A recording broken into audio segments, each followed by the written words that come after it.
topic of the risks of a new Holocaust and the rising anti-Semitism.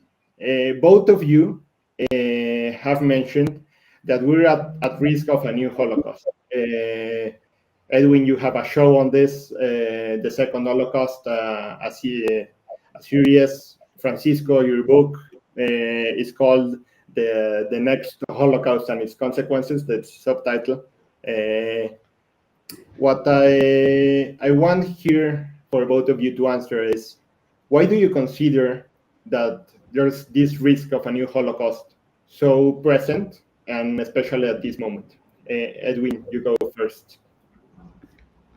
Well, first, I'd like, thank you for that excellent question. I'd like to remind everyone that the Holocaust was a 12-year process that built on centuries of fierce anti-Semitism and violence against Jews, and it was profoundly international. It wasn't local. It was just across the continent, and indeed not only the European continent, but the American continent as well. So we know that the Holocaust had 6 phases: the identification of the Jews, the expulsion from society, the pilfering of their assets, the ghettoization, the deportation, and then even the extermination of the Jews. Now, in World War II, this was accomplished through the offices of IBM, working with other companies like General Motors, which of course provided the trucks, and pseudoscientific organizations, NGOs, nonprofits like the Carnegie Institution and the Rockefeller Foundation, which provided all the academic, pseudo-academic support. I think that we've all been seeing this. We've mentioned the term, and now we see the violence is breaking out. We see that Jews are being hunted in the street. The Jews are self-ghettoizing, meaning, well, we don't go to this university anymore. We are being tracked. So, 1, we have been identified. They know where we are. They have mapped us in our synagogues and our grocery stores. 2, they're doing everything they can to expel us from organizations and polite society. 3, they are pauperizing us through the expulsion. And so, for instance, a person like me, and indeed Francisco, can no longer lecture at many universities. 4, eventually, and what they're saying now is Jews out, Jews out. And Jews are congregating in the communities. They're self-deporting themselves. And the 5th, of course, would be this ghettoization. And if you think about Israel as our refuge, and people say, let's go to Israel, and then what happens? There's this combination of forces that wish to destroy Israel.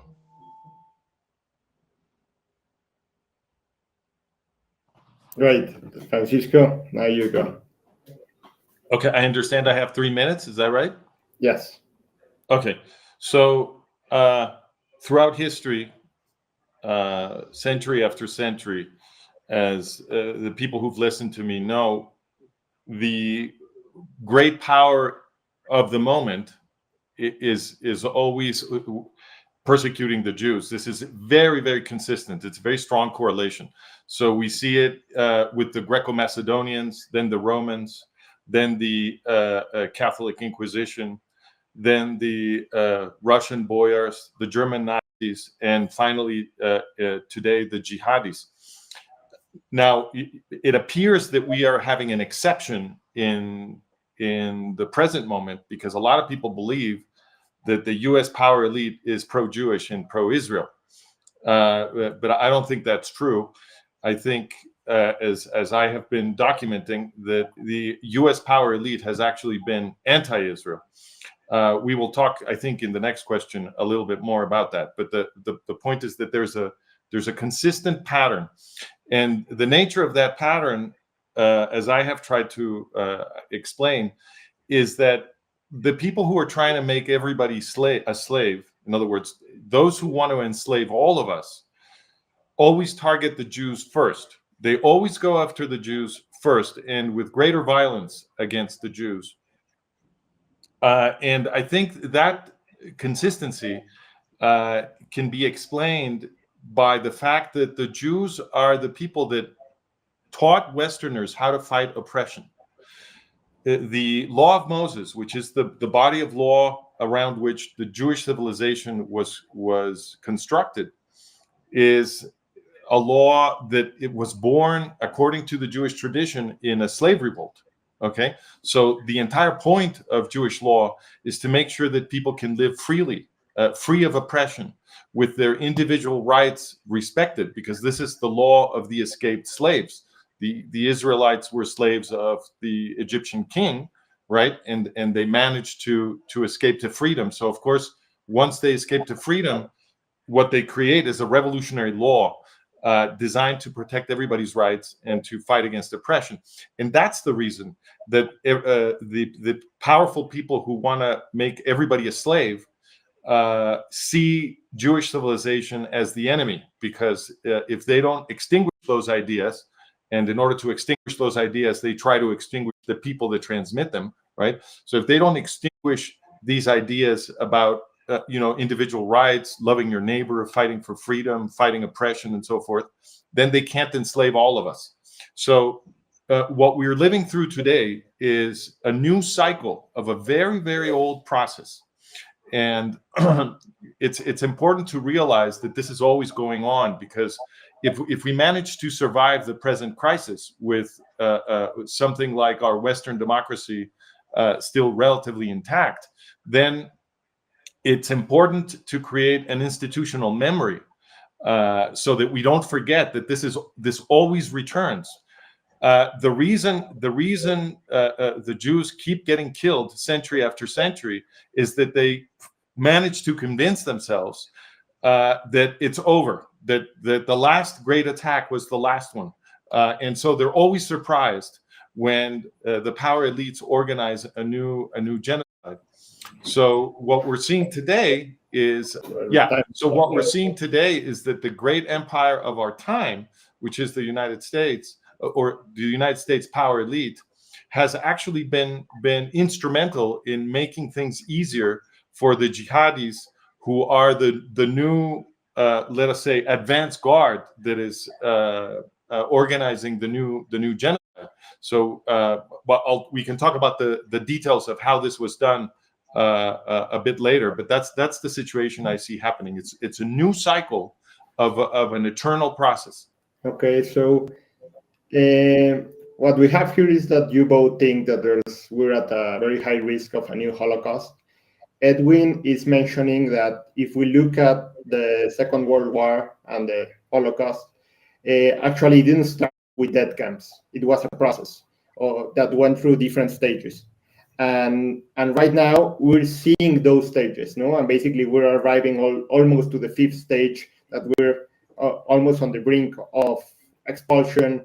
We're already been identified. There's this voluntary deportation, ghettoization, where we have seen it, no? In Europe, people just fleeing from France, from Germany, where universities. And what Edwin's saying is we just have to look at the last time what happened and the stages of what we went through, and we're already into those stages, no? So it's a process that has already started. That's what I'm getting from Edwin. And what I get from Francisco is even he goes even back deeper back in history and saying, oh, this is a very repetitive process where basically the empire in turn always the elite want to govern in a way that takes away civil rights and liberties, because they want to amass more power for themselves and want to govern in a tyrannic way. And Jewish thought, the people and the culture, has always been a force against these movements of tyranny. And that's why every cycle we have the empire in turn attacking the Jews in one way or another. And in this instance, the US, the most powerful empire right now, presents itself as a friend of Israel and a friend of the Jews, but that's not really the case. No, that's basically Francisco's argument.